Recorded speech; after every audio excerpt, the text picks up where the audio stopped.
네, 안녕하십니까? 우리 일정에 대해서 제가 써드렸는데 화면을 자꾸 바꾸다 보니까 없어져 버렸네요. 다시 한번 써드리겠습니다. 5월 5월 14일 잠깐만요.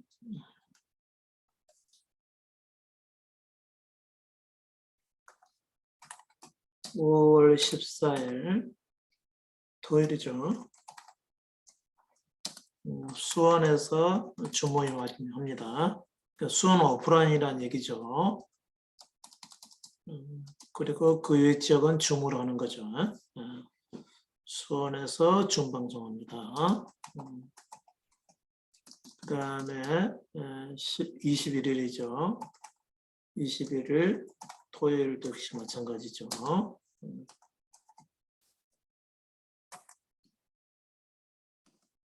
그 다음에 5월 26일 26일은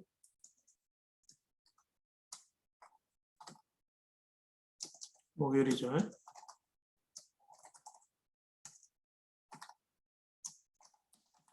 울산 모임이 있습니다. 아마 이때도 가능하면 줌 녹음을 해서 좀 올려드리려고 하는데 어떻게 될지 가서 좀 상황을 봐야 되겠네요. 그 다음에 5월 28일 토요일이요.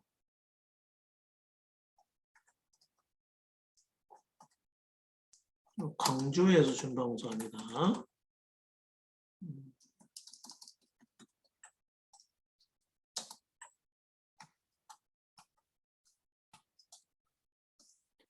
그 다음에 그러면 이제 수원에 계신 분들은 하루 쉬겠죠. 수원에 계신 분들은 하루 쉬는데 그래도 우리는 모임 장소에 가서 드려야 되겠다. 그러신 분이 많으면 예, 모임 장소에서 들으시는 게 낫겠죠. 그것은 제가 조금 더 봐야 되겠고요. 아무튼 여러분의 생각을 나중에 얘기해 주시면 됩니다. 그 다음에 6월 2일 토요일은 쉽니다.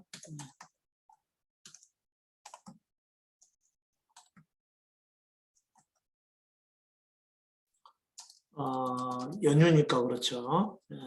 연휴의 시작이잖아요. 연휴와 맞물려 있어서 어디를 가야 하는데 이렇게 한 금요일 저녁부터 토요일, 일요일, 월요일까지 해가지고 어디를 가야 되는데 중간에 끼어 있어서 좀 어려우신 분들이 있죠. 그런 분들에게 자유함을 주기 위해서 쉬는 것이고 또 저도 쉬어야 되죠. 우리 관계자들은 또 계속해서 일을 하거나 그렇게 하게 되면은 불만이 쌓이게 되고 그러니까요. 일단 계획은 이렇게 되어 있습니다. 그러니까 여러분께서 차질 없이 모임에 참여하실 수 있기를 바라고요. 이렇게 가끔 쉽니다. 이렇게 연휴가 겹쳤을 때는 쉬게 되고 그 다음에 한여름에 잠깐 우리 모임은 잠깐 쉬게 되죠. 한여름에 모임은 방학을 하게 됩니다. 쉬시라고요. 그런데 가끔 제가 뭐 토요일이든지 아니면 수요일이든지 줌 방송은 하려고 합니다. 이번에는 좀 하려고 하니까 여러분께서 방학 중에라도 말씀을 들으셨으면 좋겠다는 생각이 드네요. 어떤 때는 수요일에 하고 어떤 때는 토요일에 하고 일주일에 적어도 한 번 정도는 하려고 생각을 중입니다. 여러분께서 이렇게 그렇게 알아주시고요. 그 다음에 방학은 반드시 있습니다. 그리고 나서 명절 때 좀 쉬죠. 그 다음에 연휴 때 쉬고, 그 다음에 연말하고 연초 2주 쉬게 되죠. 그리고 이제 그때 상황이 막상 닥치게 되면은 제가 어떤 식으로 운영을 해야 될지는 다시 말씀해 드리도록 하겠습니다. 쉬는 날이 참 많죠. 그러니까 어떻게 하죠? 수원, 경기 지역, 그리고 수원 모임에 참여하실 수 있는 그 이남 지역에 계시는 분들까지 모임에 직접 참여하는 것이 좋습니다. 나와보시니까 어때요? 준방송으로만 들었을 때하고, 그리고 오프라인 모임에 참여했을 때가 다르지 않던가요? 아마 많이 다를 겁니다. 그 많이 다른 이유가 뭐죠? 준방송은요, 준방송에 주로 이루어지는 광주나 울산 쪽은 좀 불리하겠죠. 그래도 어떻게 합니까? 그래서 제가 생각해낸 것이 뭐냐면, 각자가 준방송에 참여하지 말고 모임 장소에 와서 같이 거기서 준방송에 참여하면은 조금 더 낫지 않겠는가라는 그런 생각도 해봤습니다. 그런데 너무 억지가 되는 것 같아서 그 부분까지는 제가 생각을 조금 해봐야 될 것 같아요. 이렇게 쉬는 날이 있으니까 여러분께서 어지간하면은 참여하시는 방향을 선택을 하셨으면 참 좋겠다는 생각이 들고요. 그런 중에도 뭐 어쩔 수 없이 빠지게 되는 그런 경우도 있죠. 그때는 뭐 어쩔 수 없죠. 아무튼 그 뭐가 중요하냐면 여러분의 양심이 중요하겠죠. 양심이. 말씀 안에서 주님 중심으로 살고자 하는 양심이 중요하겠죠. 여러분 이건 제 얘기가 아닙니다. 말씀에 나와 있는 것이죠. 저도 쭉 말씀을 전하다 보니까 뭐가 문제가 되냐면은 참 양심이 큰 역할을 하더라. 그런 얘기죠. 말씀에 보면 이런 말씀이 나와 있어요. 그 사도행전 24장 16절 말씀 보면 이것을 인하여 나도 하나님과 사람을 대하여 항상 양심에 거리낌이 없기를 힘쓰더라. 굉장히 중요한 얘기입니다. 또 한 가지요. 어떤 이들이 이 양심을 버렸고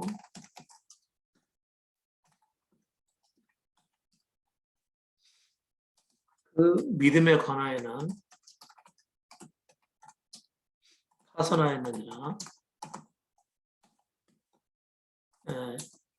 그 당시 초대교회 당시에 참된 복음을 듣고 자기로 살지 않고 오직 예수로 살고자 하는 분들이 교회 안에 들어왔는데 그 사람들이 자기 양심을 버렸다는 거죠.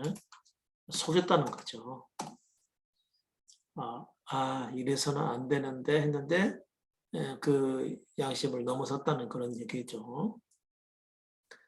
우리도 그 양심에 반하여서 사시는 분들이 사시는 경우가 가끔씩 있겠죠. 정말 이건 아닌데 그러나 자기 욕심 때문에 결국은 속이는 거죠. 속이고 범하는 것이죠. 그런 경우는 어떤 문제가 가져오죠? 어떤 문제를 가져오죠? 마음이 고통스럽죠. 마음이 고통스러우면 긍휼을 구하게끔 되어 있습니다. 근데 문제는 말이죠. 고통 중에도 긍휼을 구하지 않는다는 거죠. 문제는 긍휼조차도 구하지 않는다는 거죠. 긍휼을 구하라 해서 구하는 이런 문제가 아니라 아파하지 않는다는 얘기입니다.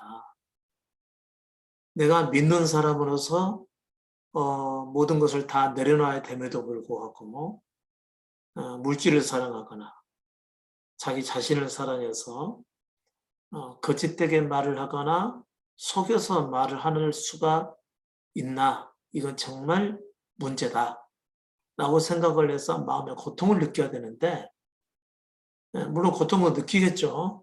근데 이제 문제는 하도 그 양심을 버리고 살아가니까 나중에는 무디어져 가지고 그 고통조차 못 느끼게 되는 거죠. 여러분, 그 우리 안에는 이게 세모가 있다고요. 우리 마음 안에는. 그래서 이게 우리 마음속에서 자꾸 돈대요. 그래서 양심에 바르게 살면은 이 삼각형이 막 돌면서 찌르지는 않는데, 이제 넉넉하니까요. 마음이 넉넉할 때는 이 삼각형이 이렇게 돌아도 이게 닿질 않아서 찌르는 법이 없죠. 그런데 자기가 잘못된 일을 행하고 또 거짓을 말하고 또 속이거나 또 자기를 의롭게 말하거나 아무런 잘못이 없게 사람에게 보이려 하거나 이렇게 되면은 이와 같은 양심 주머니가 삼각형에 닿게 되어 있는 거죠. 쪼는 거죠. 쫄아 있는데 이 삼각형이 계속 도니까 이 모서리에 계속해서 아프게 됐죠. 이 모서리에 닿으니까 그래서 고통을 느끼게 되는 거예요. 근데 문제는 이게 고통을 느껴도 속히 자신의 문제를 직시하고 그리스도 앞에 나가서 긍휼을 구하는 이런 낮은 자의 자세를 취하게 되면 다시 이게 좀 넓어지죠. 그렇게 되면 이게 돌아도 비교적 아프지 않고 지나가게 되죠. 근데 문제는 말이죠. 긍휼을 또 구하지 않는다는 거죠. 그렇게 되면 이제 이 삼각형 계속해서 돌잖아요. 그럼 어떻게 되죠? 이게 마모가 되겠죠. 마모가 되죠. 마모가 되게 되면 나중에는 돌아도 고통이 없어요. 아프질 않다는 거죠. 그러니까 이 양심을 버려버리는 거죠. 이 양심을 버리면 동시에 뭐에 대해서 파산하게 되냐면 그 믿음에 관해서도 파산하게 된다는 거죠. 믿음을 가질 수가 없다는 얘기죠. 십자가 복음을 믿고 교회 안에 유입은 됐는데 자기 양심을 버리고 그리고 깨끗지 못한 양심으로 살아가게 되면 그 믿음에 관해서도 이미 파손돼 버린 거죠. 자기 육체의 생각과 마음을 부인하지 않은 것이죠. 결국은 믿음의 삶을 살지 못하게 되는 것입니다. 믿음에 관해서는 파손했다고 하죠. 여러분이 사시면서 양심에 부끄러움이 없도록 힘써야 되겠죠. 이것은 내가 속이는 것인데. 자, 왜 양심에 대하여 거리끼는 것이 뭐죠? 양심에 거리끼는 것. 항상 정직한 것이죠. 우리가 정직하지 못하는 이유가 뭐죠? 사람에게 자기를 옳게 보이려 하기 때문에 그런 거죠. 그러니까 혹시 잘못을 했다가 들켰으면 제가 죄인이에요. 제가 잘못했어요. 이렇게 털어놓으면 되는데 아니다고 나는 그런 적 없다고. 나는 너무 깨끗하다고 이렇게 말을 하죠. 그러나 그때 자기 양심 속에서는 고통을 느끼게 되겠죠. 자기를 옳게 보이려고 하는 것 때문에 그런 거죠. 자신은 죄 없이 살고 있다고 사람들에게 보이기 위해서 그런 거죠. 죄 없는 삶을 보이기 위해서. 그 다음에 신실한 믿음의 소유자라고 하는 사실을 은근히 과시하기 위해서죠. 신실한 믿음의 소유자인 것을 과시하기 위해서죠. 여러분 이거 굉장히 잘못된 겁니다. 자기를 속이는 것이죠. 바쁘지도 않는데 바쁜 척 하든지, 충분히 시간이 됨에도 불구하고 시간이 없는 척 말한다든지, 그렇게 해서 자기를 합리화시켜서 예, 말씀 중심의 삶을, 그리스도 중심의 삶을 살려고 하지 않는다든지, 이거 굉장히 문제죠. 이거 보세요. 이것을 인하여 나도 하나님과 사람을 대하여 양심의 거리낌이 없기를 힘쓰거나 그러죠. 하나님은 보이지 않으시는 분이죠. 보이지 않지만 항상 우리 가까이에 계시는 분이죠. 우리 일거수일투족과 우리의 생각과 마음을 다 아시는 분이 하나님이시죠. 그러면 본인이 양심을 속였을 때 누가 먼저 아는 거죠? 그분이 먼저 아는 거죠. 근데 본인의 양심에 고통도 느끼지 못하고 그리스도 앞에 나가서 나를 불쌍히 여겨달라고 하는 그런 마음을 낮추고는 그런 궁리를 구하는 자체도 없다면 그분의 믿음은 이미 끝난 상태라고 볼 수가 있어요. 여러분 이거 굉장히 중요한 겁니다. 믿음과 양심은 같이 갑니다. 남 속일 생각하지 마십시오. 남을 왜 속이죠? 자기를 옳게 보이려고 하기 때문에 그런 것 아니에요. 근데 우리의 존재는 뭐죠? 본래 죄인이잖아요. 본래 죄인이면은 잘못할 수 있고 실수할 수 있고 속일 수 있고 거짓말할 수 있고 그래요. 그는 얼마든지 그럴 수 있어요. 자기가 저질러 놓고 내가 안 그랬어요. 그런데 나중에 이제 계속 생각하니까 양심의 가책에 가잖아요. 그러면 나중에 그걸 털어놓는 거죠. 그거요. 제가 잘못했어요. 그러고 나서 실토를 하게 되면은 양심의 문제가 없어지는 거죠. 그런데 끝까지 마치 자기가 그때는 그럴 수밖에 없었어 하면서 자기를 합리화시키고 용서를 구하지 않는다든지 아무런 양심의 가책을 느끼지 못한다면은 이건 믿음의 문제로 끝난 거 아니겠어요? 자기 존재를 버리지 않고 있는 것 아닙니까? 자기를 부인하고 예수를 따라야 될 자가 자신의 죄성을 유지를 하고 죄의 삶을 버리지 않고자 하는 것 아닙니까? 차라리 정직한 게 훨씬 낫다는 거죠. 그래요, 저 죄인이에요. 제가 이런 일로 심려를 끼쳐드려서 너무 죄송합니다. 저 때문에 피해를 보셨죠? 제가 보상하겠습니다. 당장 보상할 수 있는 돈은 없지만 제가 살아가면서 갚아가도록 하겠습니다. 적어도 이래야지.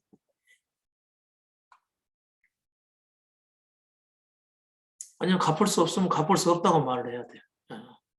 죄송합니다. 제가 여유가 되면 갚겠지만 그러나 이것은 도무지 제가 갚을 수 있는 것이 아니네요. 제가 남은 인생 동안, 남은 삶 동안 정말 죄인의 심정을 가지고 살아갈 수밖에 없네요. 죄송합니다. 용서하십시오. 이런 그 죄인의 심정을 가지고 살아갈 수밖에 없겠죠. 그래야 그 사람의 양심은 버려지지 않은 것이 되겠죠. 여러분 다른 사람 속일 생각하지 마십시오. 하나님은 다 보세요. 다. 우리의 마음과 마음의 생각과 또 마음의 악한 마음 이런 거 다 보고 하십니다. 그럼에도 불구하고 여러분이 하나님 앞에서 양심의 거리낌이 없기를 없어야 되는 것이 그게 우리 믿음의 삶이죠. 왜요? 양심에 저촉되는 일을 행하고자 할 때 자기를 내려놓고 부인을 해야 되죠. 그 다음에 대개는 이제 하나님은 하나님은 이제 실제로 나를 보지 않으신다고 생각을 하니까 조금 무디죠. 근데 사람의 눈을 또 오히려 더 의식하고 부끄러워하죠. 그러니까 더욱더 사람 앞에서 속이는 것이죠.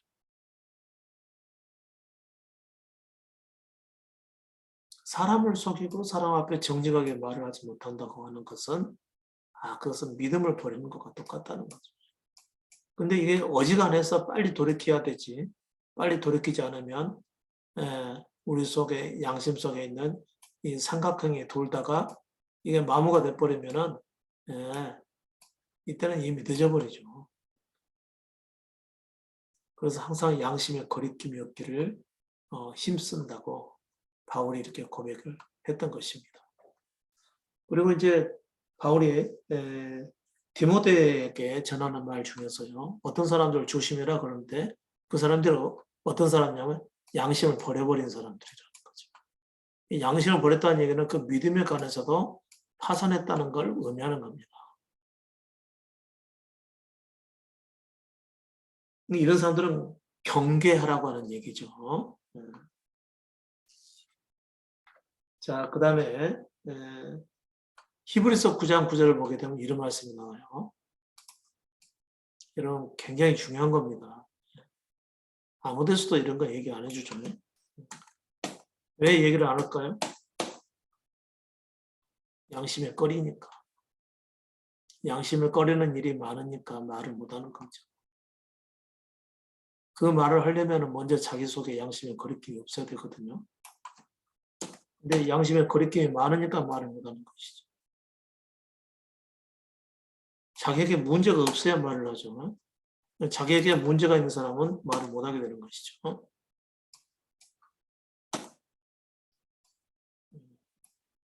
속일 수는 있어요.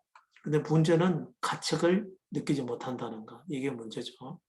가책을 느낄 수가 있어야 마음의 고통을 갖게 되고 그리스도 앞에 나가서 긍휼을 구하게끔 되어 있습니다.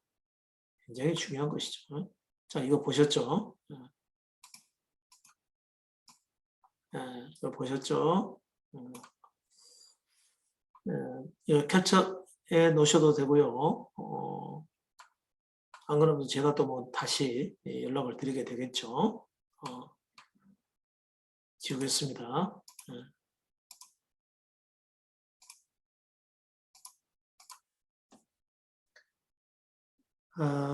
이 장막, 히브리서에 나오는 말씀인데 이 장막은 현재까지의 비유니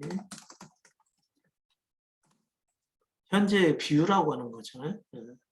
현재 믿음 생활의 비유니 뭐냐면요. 이 장막은 뭐죠? 제사 지내는 장막이죠. 드리는 예물과 제사가 섬기는 자로 그 양심상으로 온전케 할 수 없나니. 유대인들이 하나님의 장막에 들어가서 하나님의 율법대로 예물을 드리고 제사를 지내는데 그것으로는 사람의 양심을 온전히 깨끗게 할 수 있다 없다요? 없다는 거죠. 양심을 깨끗게 못한다고 써있잖아요.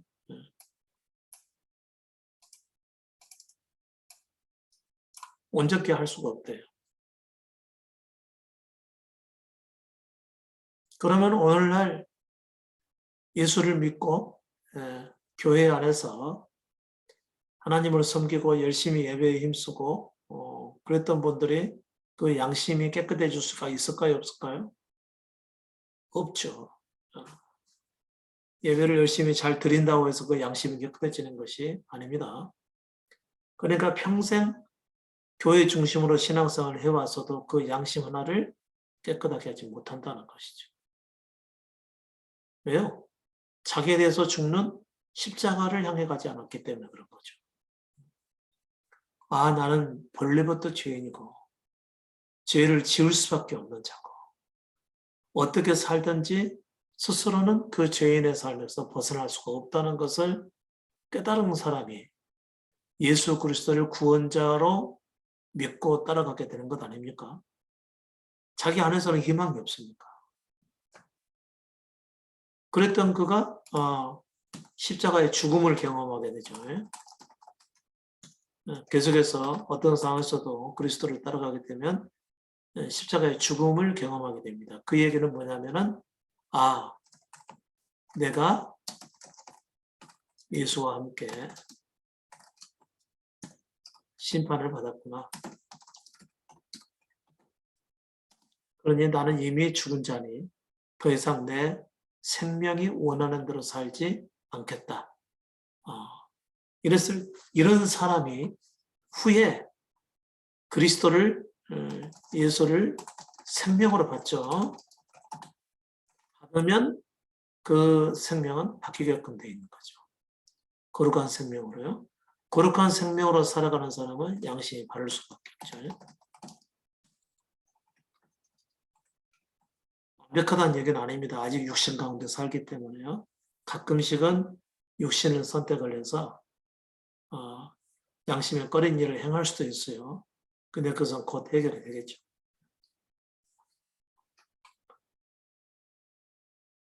생명이 바뀐 상황에 있으니까 본인이 못 견디죠. 안에서. 굉장히 괴로워하죠. 괴로워하다가 결국은 그 문제는 나중에 해결이 되어져 가게 되어 있습니다. 근데 예수 그리스도를 생명으로 받지 못한 사람들은 계속해서 이 문제가 생겨나는 거죠. 절대 양심이 온전할 수가 없어요. 그러니까 항상 어떤 삶을 살게 되는 것일까요? 항상 마음의 고통과 그치지 않는 고통이 있겠죠. 그 양심이 항상 바뀌어버려요. 그리스도로 바뀌어버리게 되면은 양심을 범하는 일들이 거의 없을 텐데 오늘 양심을 바르게 살았다고 해서 내일 또 그렇게 살아가느냐? 절대 아니라는 거죠. 그 다음에 그리스도 앞에 나가 긍휼을 구할 수밖에 없는 상황이 되는 것이죠.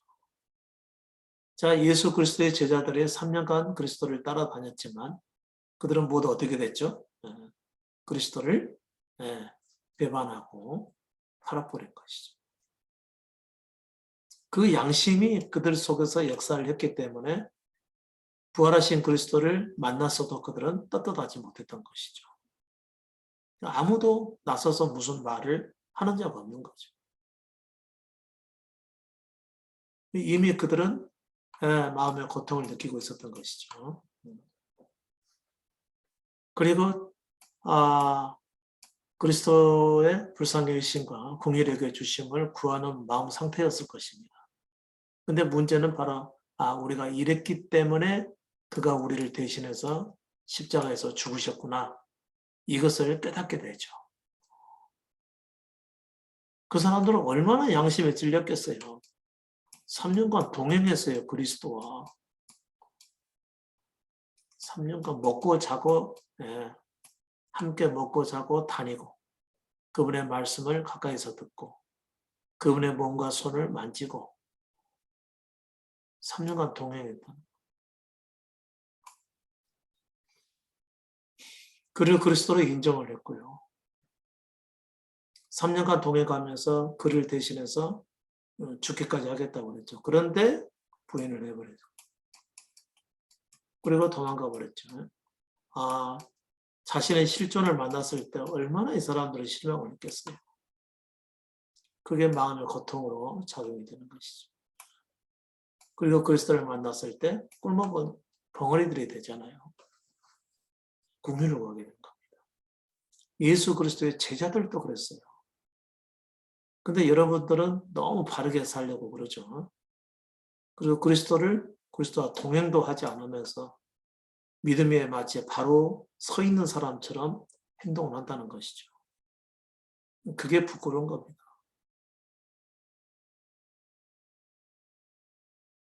그 양심을 버린 행위고요.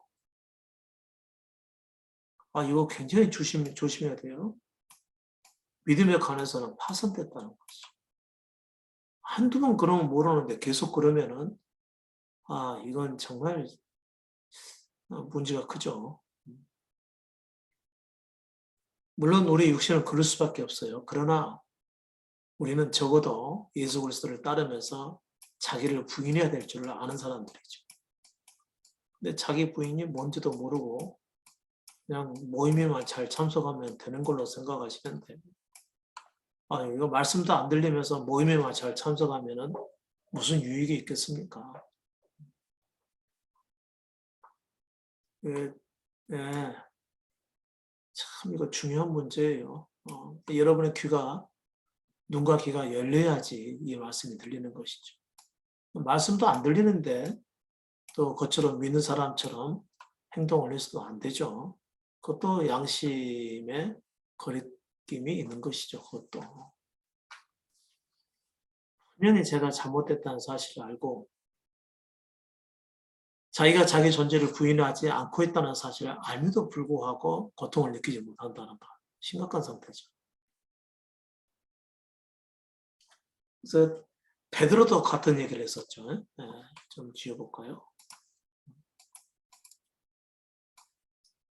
베드로도 같은 얘기를 했어요. 선한 양심을 가져라. 속이지 말라는 거죠. 이는 그리스도 예수 안에는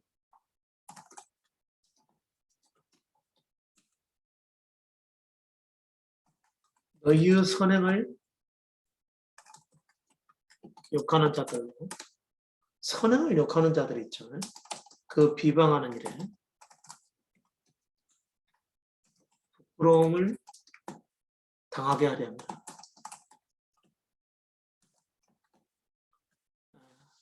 선한 양심을 가지라 그런 거죠. 그러니까 자신은 선한 양심을 가지고 행했었는데 그리스도 밖에 있는 사람들이 그리스도 안에 있는 그 선행을 자꾸 오해하고 욕할 수가 있죠. 근데 나중에 자신들이 잘못 알고 욕했다라고 하는 사실, 잘못 알고 그 비방했다는 사실을 나중에 깨닫게 되고 부끄러움을 당할 때가 온다는 것이죠. 그때 그 사람들은 어떻게 될까요? 내가 오해했고 내가 그리스도 안에 있는 믿음을 가진 사람들을 잘못 알고 있었구나. 그리고 혹시라도 그들 중에서 믿음의 문을 여는 사람이 있을 수가 있죠.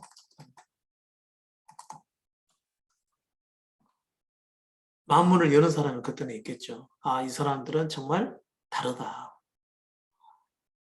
그렇게 선한 양심으로 아무 잘못도 없이 행했음에도 불구하고 내가 그렇게 욕하고 그들을 비방함에도 불구하고 저들은 하나도 거기에 대해서 변명하지 않았다. 다 받아들였다는 거죠. 나중에 부끄러움을 당하게 되는 것이죠. 그랬을 때 그 중에서 뭐 다는 아니겠지만요. 믿음의 문을 열고 당신들의 믿는 그 그리스도 나도 한번 믿고 싶다. 도대체 그 믿음의 비밀을 내게 좀 알려달라. 이런 이제 자세를 갖게 되겠죠. 베드로도 바로 이 선한 양심을 굉장히 강조해서 얘기를 했었던 것이죠. 자, 여러분의 삶을 쭉 돌아보셔야 됩니다. 돌아보시고 자기를 속이는 일이 없어야 됩니다. 하나님은 다 알고 계시죠. 여러분, 누구를 위해서 지금 믿음의 생활을 하시는 건가요? 누구를 위해서? 누구에게 보이기 위해서 믿음 생활을 하시는 건가요? 자기 양심을 속여가면서? 그래서는 안 되겠죠. 오직 하나님과 자신 사이에서 양심에 아무런 부끄러움이 없도록 힘써야 되죠.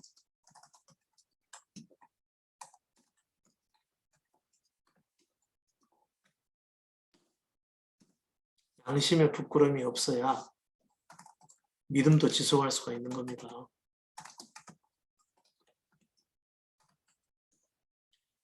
그런데 양심에 화인 맞아가지고 그러니까 전혀 자신의 양심에 부끄러움을 느끼지 못한 상태가 되면은 믿음을 지속할 수가 없다는 얘기가 되겠죠. 이거 굉장히 중요한 일이죠.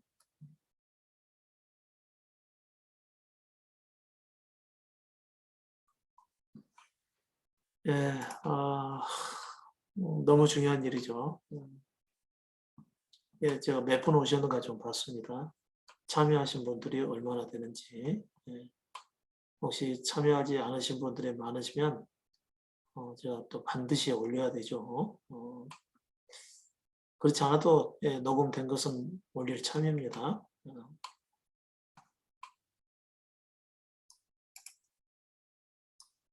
대개는 양심을 무시하는 경우가 많아요. 안 보면, 남들이 안 보면은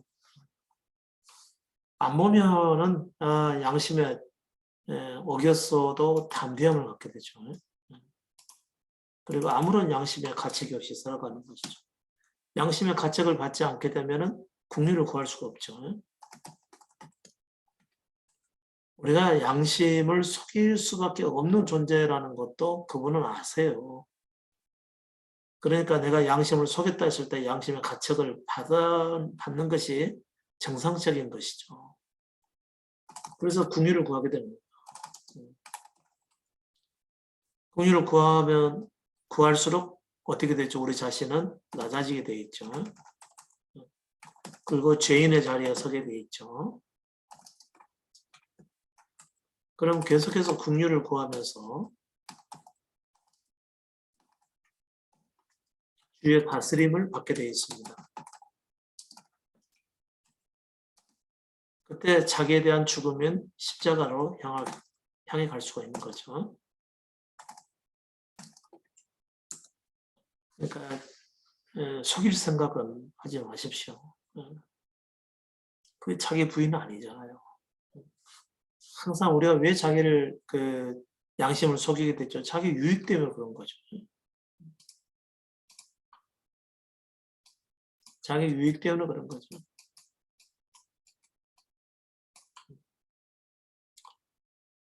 엊그저께 뭐 지금 당사자도 듣겠지만 말이죠. 미국에서 우리 준방송에 참여하신 분이 계시죠. 시간이 워낙 안 맞으니까 준방송을 녹음했다가 나중에 따로 듣죠. 그분이 굉장히 어려운 일을 당했어요.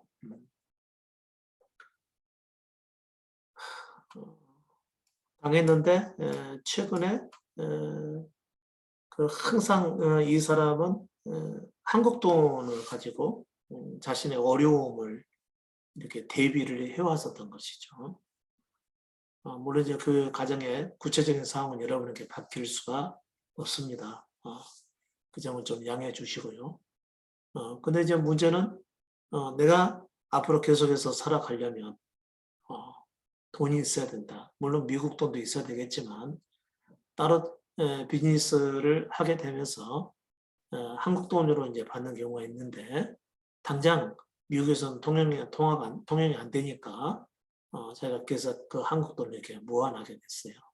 최근에 적용공사를 진행을 하다가 이거 어떻게 알게 됐는지 가방에 넣어놓은 8천만 원이 없어져 버린 거. 그게 아마 그 8년 동안 모아왔던 돈이라고 그러죠. 그럼 뭐 하늘이 무너지는 것 같았겠죠. 언제든지 자신이 어려울 때 이 물질을 이용을 해야 되겠다는 그런 생각을 했었겠죠. 근데 그게 잊어버리고 나니까 자신이 한 가지를 깨닫게 됐다는 것이죠. 내가 너무 돈을 의지했구나라고 하는 거죠. 참된 믿음을 향해서 살고자 했던 내가 돈을 의지하고 있었구나. 이 사실을 알면서부터 마음의 평안함이 찾아왔답니다. 다시 말하면 오직 주님 외에 다른 기반을 두지 않겠다는 의미겠죠. 그것을 본인이 깨달았다는 것이죠. 그렇다고 해서 이 사람이 죽을 때까지 이제부터는 돈을 의지하지 않겠다는 그런 의미는 아니겠죠. 수시로 육신이 버려지지 않은 가운데서는 찾아옵니다. 옛날에 그런 일로 내가 돈을 의지하지 않겠다고 했는데 자기 육신의 생명이 버려지지 않은 이상은 또 나중에 의지하게끔 돼 있어요. 그러나 상당한 진보는 얻게 되죠. 실제로 우리는 내가 가진 돈이 있으니까 어려움을 당해도 크게 두려워하거나 놀라지 않으시는 분들이 있어요. 그것은 실제로 예수를 의지하는 것이 아니고 돈을 의지하는 것이죠.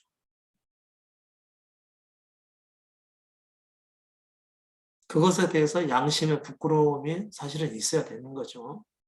여러분 자기를 잘 돌아보셔야만 됩니다. 생각해 보세요. 내가 이 돈이 없어도 정말 믿음 안에서 살 수 있을 것인가? 이 돈이 없어지게 되면 나는 주님을 부인하고 이 믿음을 버리게 되지 않을까? 하나님을 향해서 욕하고 말이죠. 여러분 우리는 적신으로 세상에 태어났잖아요. 아무것도 없이 세상에 태어나서 하나님께서 내게 은혜를 주셔서 현재 소유를 가지고 있다는 거죠. 근데 그 소유를 너무 사랑하는 거죠. 다시 말하면 하나님을 전부로 여기지 않는다는 거죠. 하나님은 현재 안 계셔도 내가 살지만 이 소유가 없으면 나는 큰일 난다. 이렇게 생각을 한다는 것이죠. 바뀌었잖아요. 적신이로 태어나서 알몸뚱으로 태어나서 하나님의 은혜로 물질을 볼 수 있는 모든 기회를 얻어서 그래서 내가 현재 가지고 있는 소유임에도 불구하고 말이죠. 나는 당장은 하나님은 없이도 살지만 이 소유가 없으면 나는 큰일 난다. 그건 소유를 의지하고 있는 것 아닙니까? 그래서 예수 그리스도께서 너희 소유를 버리라고 말씀하신 것이죠.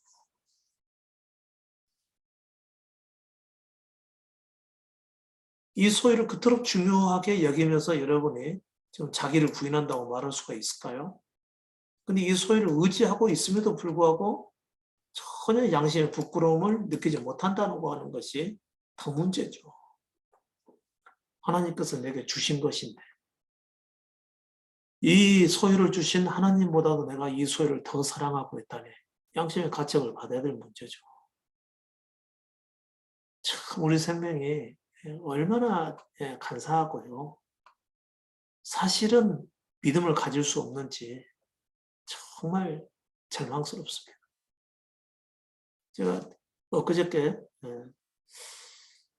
어, 저희 아들이 이제 제가 그 네팔 사람들을 좀 섬기기 위해서 집에서 좀 나와서 이렇게 생활을 했었는데 우리 아들이 저와 같이 생활하게 되면서 제 앨범을 가져왔어요.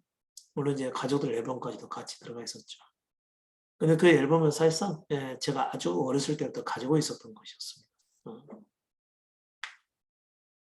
제 앨범이죠. 저의 학창 시절의 사진이 들어가 있고요.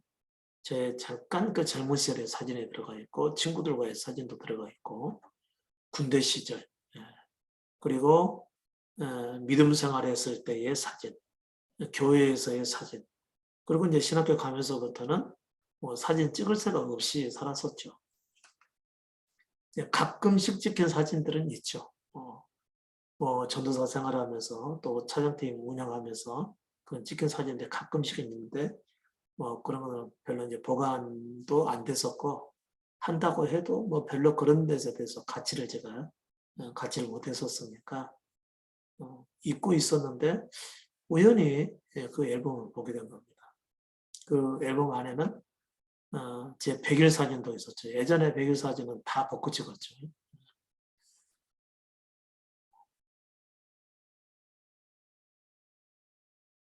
그런데 그 앨범을 보면서 저의 지난 삶이 다 이제 영상처럼 생각이 기억이 나는 것이죠. 물론 제가 십자가를 경험하기 전부터 저의 모든 삶이 사실상 죄의 삶이었구나라고 하는 것을 인정은 했지만 말이죠. 그러고 나서 십자가를 경험하게 됐지만 제 앨범을 또 실제로 보니까 살아나더라고요.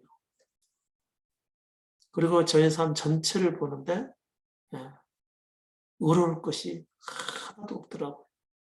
전부가 다 가식이었어요. 나를 낮게 보이려고. 나를 사람들에게 잘 보이기 위해서. 마음은 아닌데 실제로는 사람들을 인정을 받고 좋은 평가를 얻기 위해서 거짓된 삶을 살았던 거죠. 특히나 교회 안에서 말이죠. 싫지만 싫다고 말하지 않는 거죠. 싫어도 싫어도 사랑하고 축복합니다. 얘기했죠. 기도도 하지 않을 거면서 네, 제가 기도해 드릴게요. 제가 기도한다는 사실을 꼭 기억하시기 바랍니다. 그리고 항상 용기와 힘을 가지십시오. 저 그렇게 말했습니다. 그렇게 얘기를 해야 그 사람이 나를 믿음의 사람으로 인정해 줄 것 같고 또 신학생이나 또 교육자나 목사로서 인정해 줄 것 같고 정말 저 사람은 하나님의 사람이구나 라고 하는 그런 평가나 판단을 받기 위해서 그렇게 거짓되게 행동을 했었던 것이죠. 부끄러운 것이죠. 정말 부끄러워요. 그리고 그 전도사 시절부터 그 교회 찬양을 인도하게 되면서 아니 내가 무슨 하나님이에요. 찬송을 부르다가 사람들에게 은혜 받게 하게. 은혜 받는다 하더라도 찬송과 가사를 부르다가 본인들이 은혜 받는 것이지 제가 은혜 받게 하기 위해서 찬양을 잘 인도하려고 애썼다고 하는 것은 잘못이죠. 말씀도 마찬가지죠. 제가 무슨 하나님입니까? 그런데 사람들에게 은혜를 끼치게 하기 위해서 말씀을 잠도 못 자고 준비를 하는 거죠. 하도 그런 때가 자꾸 찾아오니까 안 되겠다.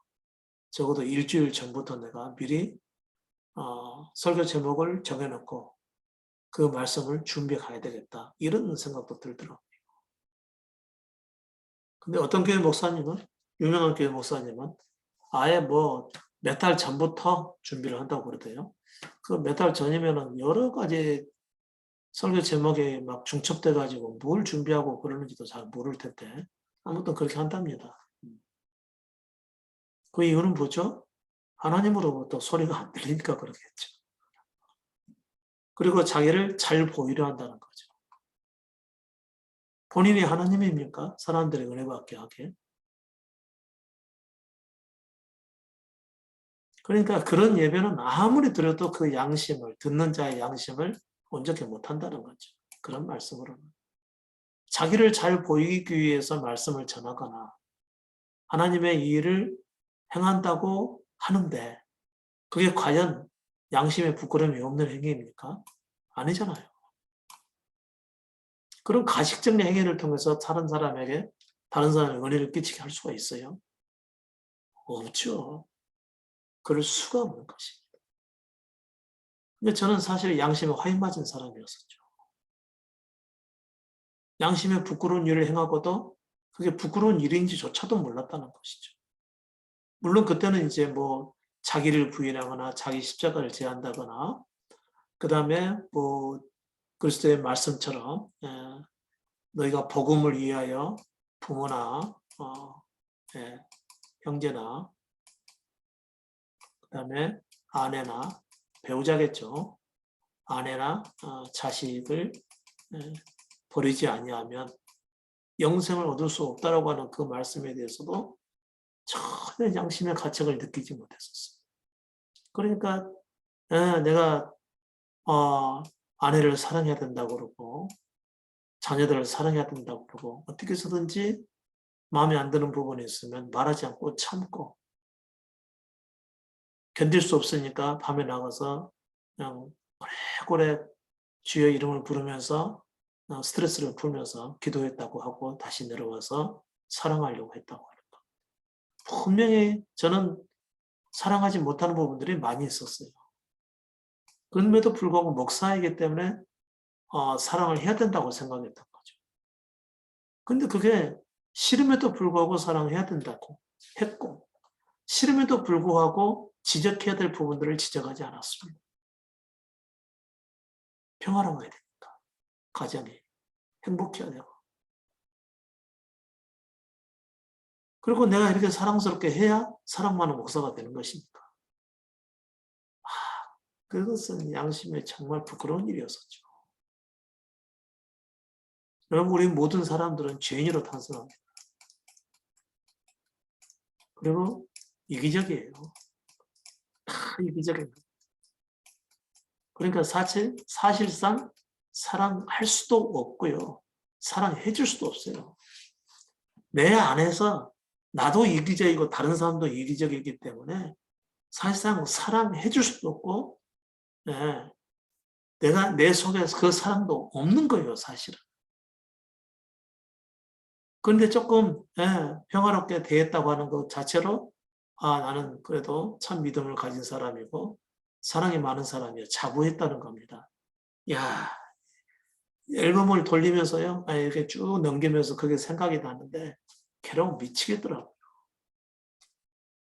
저는 벌써 한 장씩 한 장씩 예전 사진첩 아시죠? 이렇게 두꺼운 데다가 사진을 그 비닐 사이에다 딱 꼽아 넣게 되면은 그 뒤에가 약간의 접착제 같은 게 있어서 사진이 좀 붙죠. 물론 다시 떼어낼 수도 있죠. 한 장씩 한 장씩 내가 빼더라고요. 괴로우니까. 그리고 그것을 다 찢었습니다. 그 점도 물론 알고 있었지만 그걸 본다고 하는 것이 너무 고통스러우니까 잊어버리고 싶어가지고 내가 그리스도와 함께 이미 십자가에 죽었나니 그러면 내 과거는 다 사실 끝난 거 아닙니까? 내가 과거를 보고서 그런 양심의 가책이 또 찾아오고 정말 내가 잘못된 삶을 살았다는 것이 또 생각나니까 찢어버리고 있었던 것이죠. 과거를 완전히 끝내버리기 위해서. 그렇다고 해서 찢는다고 해서 뭐 잊어버리겠습니까? 잊지는 않죠. 그러고 나니까 몇 장의 사진이 남는데 100여 사진 한 개 남는 것 같아요. 그 외의 사진은 그냥 제 개인 사진 몇 장 남는 거. 제 젊었을 때 사진. 그리고 그 두꺼운 거 몇 장 많지 않더라고요. 한 5장인가 4장인가 이렇게 남았을까요? 정확하게는 잘 모르겠네요. 뭐 장수는 그래도 좀 중요한 얘기가 아니지만.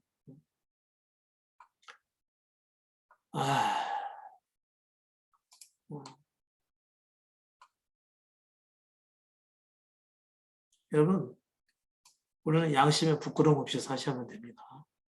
잘못했으면 잘못했다고 말하는 것이죠. 죄를 지었으면 죄를 지었다고 뭐 그렇다고 해서 뭐 듣고 싶은 사람 듣고 싶지도 않은 사람을 붙들고 말을 하는 얘기는 아니죠. 밝혀졌을 때 아니면 굉장히 내가 그 사람에게 뭔가를 속이고 있는데 떳떳하게 행동하지 못했는데 또 자기에게 걸맞게 행동하지 못했는데 자꾸 양심이 걸리는 부분이 있다면 그것을 그냥 얘기하는 것이 차라리 낫겠죠. 이제 어떤 것은 얘기해야 되는 것도 있고 얘기해야만 되는 것도 있고 어떤 것은 하나님과 다른 사람 다 모르니까 하나님과 자기와의 사이에서만 해결돼야 되는 그런 문제도 있죠. 근데 사람과 사람 사이에서 뭔가가 얽혀 있고 설켜 있어서 양심에 상당히 고통을 주는 문제가 있다고 한다면은 솔직히 털어놓고 자신의 잘못에 대해서 용서를 구하고 자기 양심의 부끄러움으로부터 벗어날 행위는 필요한 것이죠. 과거를 다 청산을 해야 되죠. 일부러 찾아가서 수소문 해가지고 그럴 필요는 없지만 말이죠. 적어도 내 주변에 살아가는 사람들과 사이에서 있는 그런 양심에 꺼리는 것들이 있다고 한다면은 마땅히 해소를 하셔야 되고, 그리고 내가 잘못한 것이 있다고 생각이 되면 마땅히 그런 것들은 해소시키는 행동을 바꿔야 되겠죠. 그래야 내가 믿음을 향해 갈 수가 있는 것이죠. 자기 십자가를 향해 간다면 나는 죽은 자야. 내가 비록 이 물질을 이 소유를 굉장히 사랑을 해서 이 소유를 의존하고 지금 살아가고 있는데 이건 믿음이 아니구나 라고 했을 경우에는 자기 마음으로부터 그냥 끊어버려야 되는 거죠. 내가 사는 것은 주님으로 살아가는 것이지 내가 소유를 붙들고 그것을 많이 모아놓는다고 해서 그걸로 살아가는 것 아니다. 어느 그 부자 얘기 나오잖아요. 창고에 다 들여다 놓고 이제 먹고 쓸 일밖에 없다라고 이젠 즐기자 하는데 그날 저녁에 죽게 되지 않습니까? 이 어리석은 자야. 그잖아요. 어리석은 거죠. 소유를 의존하는 것은. 그 소유를 또 누가 줬습니까? 소유를 주신 자는 하나님인데 하나님을 향해서는 바르게 서려고 생각하지 않고 하나님이 없어도 나는 이 소유면 된다고 생각하는 것. 여러분 이거 악한 일 아닙니까? 악한 일이죠. 누가 봐도 그것은 악한 일이죠. 그런데 한도 그 부분에 대해서 죄라고 생각지도 않는다는 것이죠. 그래서 여러분이 이런 말씀들을 들을 때마다 자기 양심에 찔림이 있어야 되는 것이죠. 내려놓으라고 했죠. 사랑하지 말라는 것이 아닙니다. 여러분이 먼저 내려놓지 않으면 여러분들은 부모나 형제나 배우자나 자식들을요 잘못 사랑하게 되어 있습니다. 우리 육신이 뭐니까요. 우리 육신은 그 본질이 이기적이고 탐욕적이기 때문에 이 부모, 형제, 배우자, 자녀들을 사랑한다 하더라도 이기적으로 사랑하게끔 돼 있어요. 잘못되게 사랑하게 돼 있다니까요.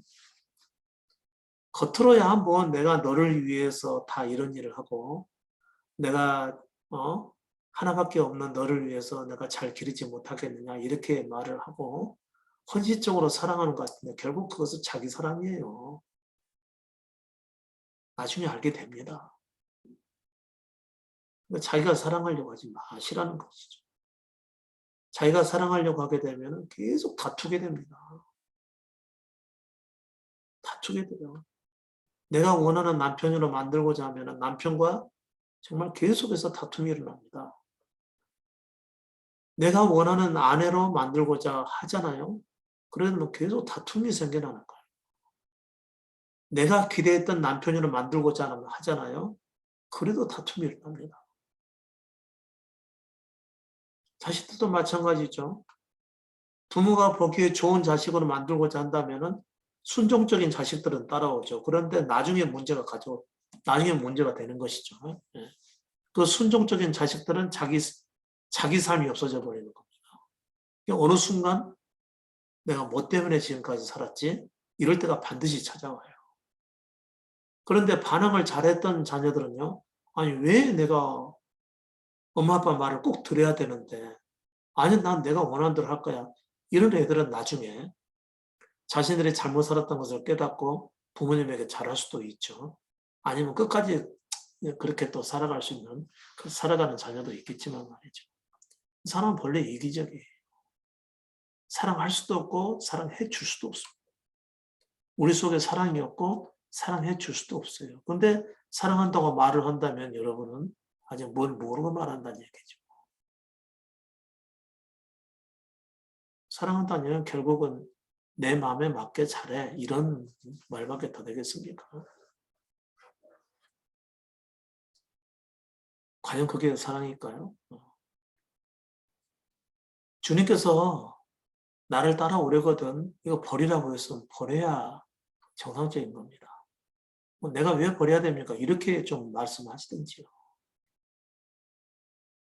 물어봐야죠. 내가 이걸 버리라고 하는데 아니 왜 내 부모님과 형제와 내 배우자와 자식들을 버려야 되는 겁니까? 이 버리지 않으면 왜 영생이 없는 겁니까?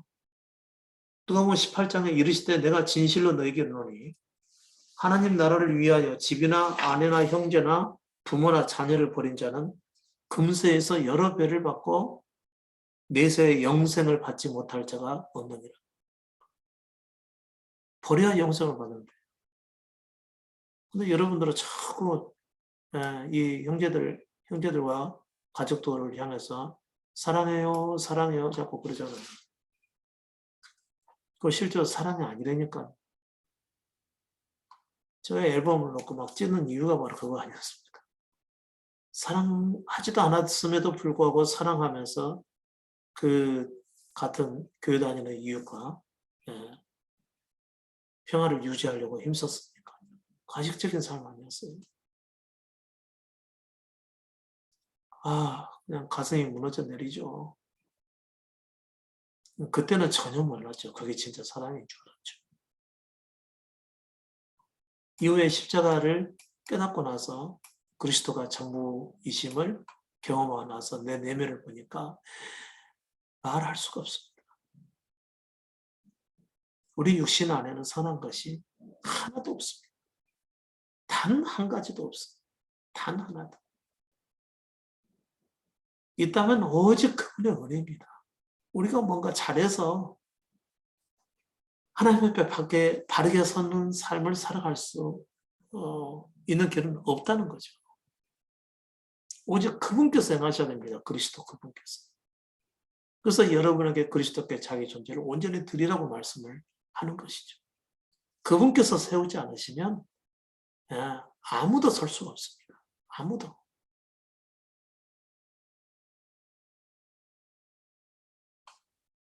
믿음에 대해서는 계속해서 이렇게 말씀을 들으니까 좀 여러분 아실 수 있는 부분이지만, 근데 여러분은 정말 중요한 것은 양심도 같이 부끄러움이 없이 살으셔야 된다고 하는 거죠.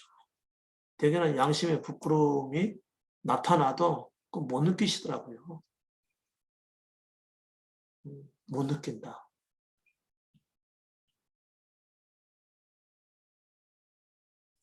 어떻게 믿음 안에서 살려고 그러는 것일까? 이런 생각들이 자꾸 들지요. 자기를 잘 돌아보셔야 되는 거죠.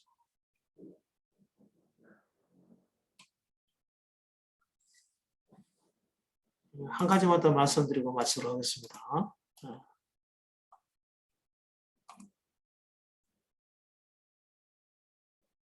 여러분, 오직 예수라는 말씀을 가끔 쓰죠. 오직 예수요. 여러분에게는 과연 예수 그리스도께서 여러분에게 있어서 오직 예수이십니까? 진리의 삶이 뭐죠? 진리의 삶.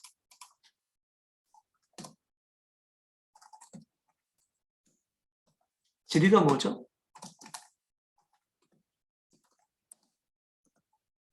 성경 지식인가요? 하나님 말씀 지식인가요?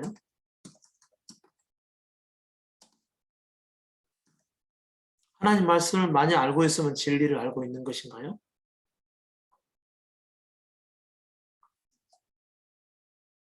말씀을 많이 암송하고 있으면 진리를 알고 있는 것인가요? 매일 경건의 시간을 갖고 있으면 진리 안에서 살아가고 있는 것인가요? 아니죠. 진리는 뭐죠? 예수 자신이시잖아요. 내가 곧 길이요, 진리요, 생명입니다.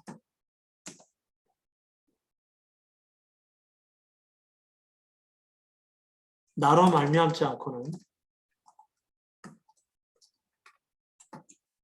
아버지께로 올 자가 없느니라.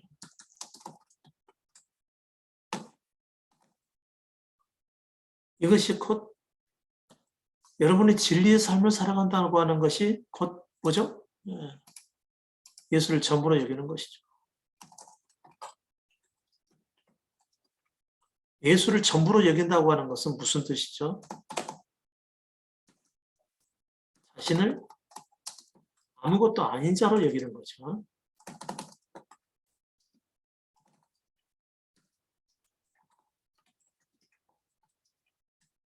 자신을 아무것도 아닌 자로 여기는 것은 뭐죠? 자기 생각, 판단, 자기 뜻, 자기 예상, 이 모든 것들을 다 내려놓는 것을 의미하는 거죠. 잘못된 것을.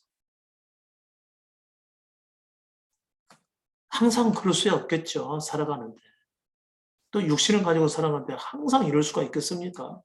항상 다 내려놓고.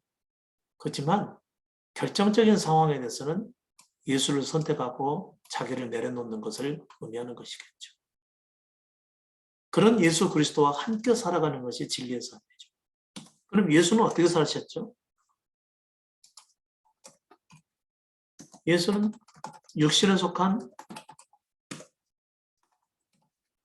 자기를 아무것도 아닌 자로 알았다는 거죠.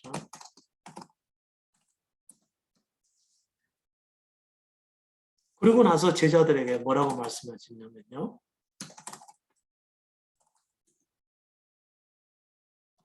나를 믿는 자는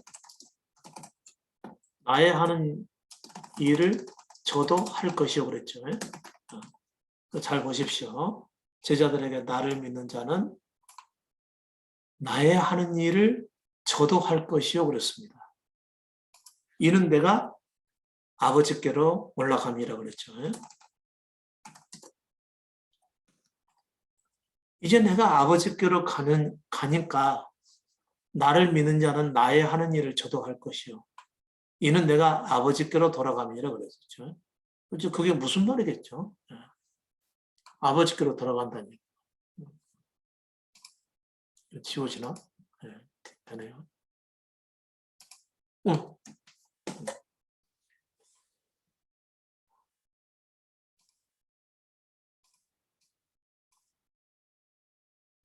다시 말하면 내가 아버지께로 가니까 나를 믿는 자는 나의 하는 일을 저도 하게 될 것이라는 거죠.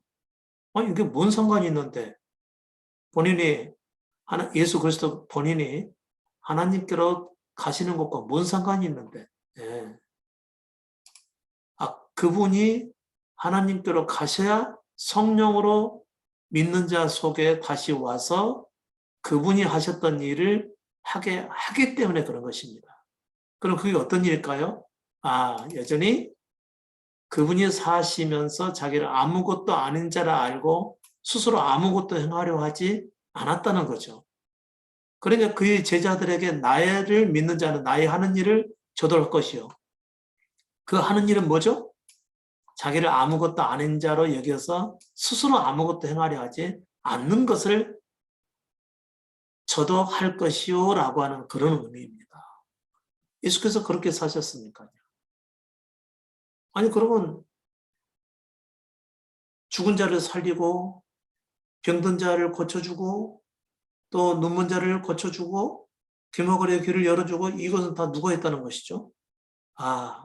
예수께서는 스스로 아무것도 하려고 하지 않았을 때 성령께서 예수 안에서 그의 일을 행하셨다. 그런 얘기인 겁니다.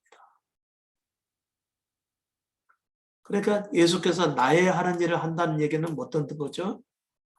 자기를 아무것도 아닌 자로 여기고 스스로 살려고 하지 않았다는 것을 의미하는 것입니다. 여러분들은 이 본문을 읽을 때 나도 예수처럼 사람들을 고쳐야 되나? 기도해서 뭐 병든 자를 고쳐야 되나? 귀신을 쫓아내야 되나? 자꾸 이걸 생각하는데 그게 아니라는 겁니다. 그건 성령께서 하신 일이라는 거죠. 성령께서 행하게 하시기 위해서 우리는 우리 자신을 아무것도 아닌 자로 여기고 자신에서 죽은 자로 행동을 해야 된다는 얘기입니다. 그게 예수께서 하셨던 일이라는 것이죠. 진리는 예수 자신인 겁니다. 진리는 예수 자신. 성경 공부하는 것이 진리 안에 살아가는 게 아니라는 거예요. 말씀 암송하고 매일 경건의 시간 갖고 말씀대로 살기 위해서 기도하고요. 이런 것은 진리의 삶이 아니라고요. 자신의 삶이지.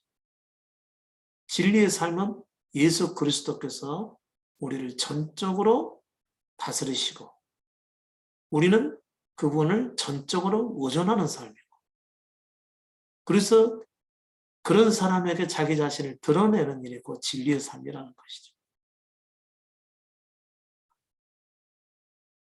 여기저기서 뭐 성경을 연구하지 않으렵니까? 뭐 이런 제의 많이 받죠. 말씀을 알아야 예수도 아는 것 아닙니까? 뭐 이렇게 얘기를 하겠죠. 우리가 성경을 보는 이유가 뭐죠? 진리의 삶을 위해서죠. 진리의 삶. 다시 말하면 자기가 살기를 다 내려놓고 오직 예수로 살기 위해서 성경을 보는 겁니다. 그러니까 예수로 살기 위한 삶을 살기 위해서 성경을 보는 것이죠. 실제는요. 근데 예수 믿는다면서 자기가 말씀을 취하고 그 말씀 안에서 살기를 힘쓰는 것은 사실상 진리의 삶이 아니라 자기의 삶이라는 것이죠. 그런 것을 보고서 부끄럽게 여기지 못한다면은 이건 믿음을 가질 수가 없다는 얘기죠. 여러분 깨어나기를 바랍니다. 아직도 못 미치시는 분이 있다면 자기를 내놓고 예수 그리스도를 전부로 여기는 이 믿음의 삶을 힘써야만 될 것입니다. 스스로 뭔가 됐다고 생각하지 마시고요. 우리는 흙으로 지음받은 존재라서 스스로 할 수 있는 것이 아무것도 없습니다. 하나님의 창조의 원리는 우리가 스스로 할 수 없어서 오직 하나님만을 의존하며 살도록 창조를 하신 것이죠. 그 창조의 원리대로 온전히 그리스도를 의존해서 스스로 살려고 하는 것을 멈추시라는 거죠. 내용은 이상하죠. 얼른 납득이 안 가죠. 그러나 수많은 삶을 통해서 수많은 고난을 당한 사람들은요. 자기 힘으로 살아가는 것이 아닌 것 같다라고 하는 것을 점점 깨닫게 되죠. 그리고 실제로 자기에 속한 모든 것을 다 내려놓게 되어 있습니다. 그런 사람들이 예수 그리스도를 전부로 받아들이고 그를 생명으로 얻게 되는 날이 찾아오게 되는 것이죠. 여러분에게 그와 같은 영광이 반드시 찾아오기를 바랍니다. 이어서 마치겠습니다.